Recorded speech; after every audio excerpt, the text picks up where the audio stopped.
Chapter 13. The Last Day of Winter. According to the almanac, March 21st is the last day of winter. The almanac is not always to be trusted, not for hay weather or picnic weather or sailing weather, but you can always trust it for March 21st weather. Whatever the weatherman at Washington predicts about it, whatever comes, snow, sleet, slush, rain, wind, or frogs and sunshine, March 21st is the last day of winter. The sun crosses the line that day. Spring crosses with him, and I cross over with the spring. Let it snow. I have had winter enough. Let the wind rage. It cannot turn back the sun. It cannot blow away the equinoctial line. It cannot snow under my determination to have done, here and now, with winter. The sun crosses to my side of the equator on the 21st of March. There is nothing in the universe that can stop him. I cross over the line with him, and there's nothing under the sun that can stop me. When you want it to be spring, if you have the sun on your side of the line, you can have spring. Hitching your wagon to a star is a very great help in getting along, but having the big sun behind you, when descends on the Atlantic, the gigantic storm wind of the equinox, is a tremendous help in ridding you of a slow and by this time wearisome winter, storm wind and all. Almanacs are not much to trust in, but if ever you prize one, it is on the 21st of March, that is, if you chance to live in New England. Yet you can get along without the almanac, even in New England. Hang it up under the corner of the kitchen mantelpiece and come out with me into the March mud. We are going to find the signs of spring, the proofs that this is the last day of winter, that the sun is somewhere in the heavens and on this side of the equatorial line. Almanac or no, and with all the other signs snowed under, there are still our bones. Spring is in our bones. I cannot tell you how it gets into them, nor describe precisely how it feels, but then I do not need to, for you feel it in your bones too. A light, hollow feeling, as if your bones were birds' bones, and as if you could flap your arms and fly. Only that you feel it more in your feet, and you will start and run like the jungle folk, like Mowgli, run, run, run. Oh, it is good to have bones in your body, young bones with the spring running in their joints, instead of the grit of rheumatism to stiffen and cripple you. The roads are barely thawed. The raw wind is penetrating, and we need our greatcoats to keep out the cold. But look, a flock of robins, 20 of them dashing into the cedars, their brown breasts glowing warm and red against the dull sky and the dark green of the trees. And wait, before we go down the hill, here behind the barn. No, there he dives from the telephone wire. Phoebe! He has just gotten back and is simply killing time now, and insects too, waiting for Mrs. Phoebe to arrive and housekeeping to begin. Don't move! There in the gray clouds, 2 soaring, circling henhawks. Kee-oo! Kee-oo! Round and round they go, their shrill, wild whistle piercing the 4 quarters of the sky and tingling down the cold spine of every forest tree and sapling, stirring their lifeblood until it seems to run red into their chops. For see the maple swamp off yonder, the ashy gray of the boles, a cold steel color 2/3 of the way toward the top, but there changing into a faint garnet, a flush of warmth, and life that seems almost to have come since morning.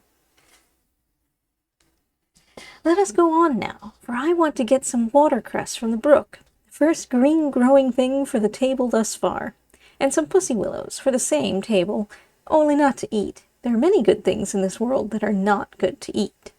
If the sun were shining, I should take you by way of the beehives to show you, dropping down from their open doors, a few eager bees bringing home baskets of pollen from the catkins of the hazelnut bushes. The hazelnut bushes are in bloom. Yes, in bloom. No, the skunk cabbages are not out yet, nor the hepaticas, nor the arbutus.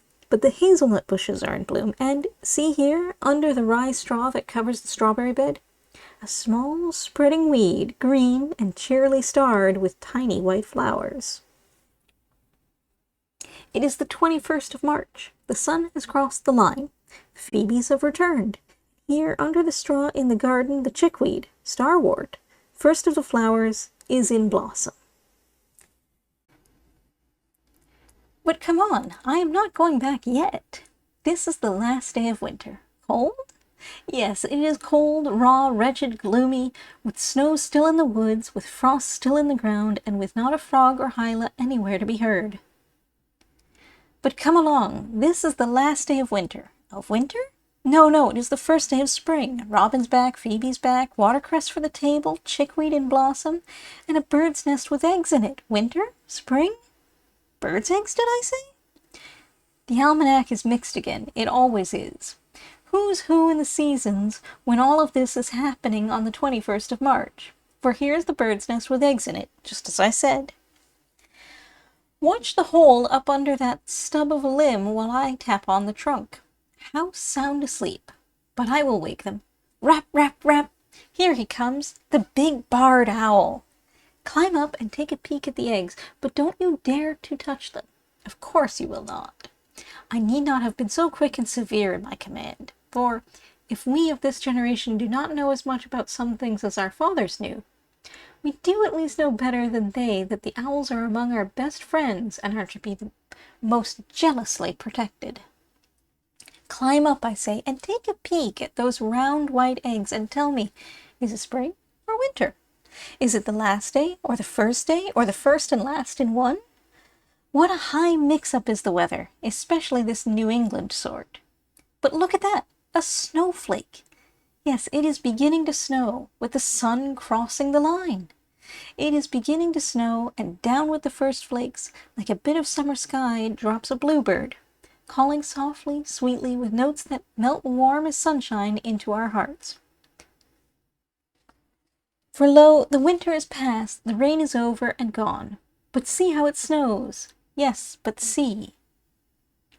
The willows gleam with silver light, the maples crimson glow, the first faint streaks on winter's east, far off and low.